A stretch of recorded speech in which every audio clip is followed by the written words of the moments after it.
Oh hey, ka channel in 300k subscribers anei tlin nom nan bu Victor the Scavenger in t-shirt mo de minom presena ama print nge kalom khop mai bu vika hian in t-shirt printing hati theya lo ban ve sup bula hey asial khop mai chuan hemi t-shirt a print dan hi a video ina da a chumi lo en ve du tan chuan comment ta khuan chumi link chu karon da dona milo thlir sak ve vek don nia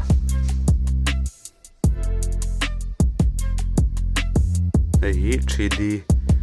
a pong chi ang khani aron print na hi asial khop mai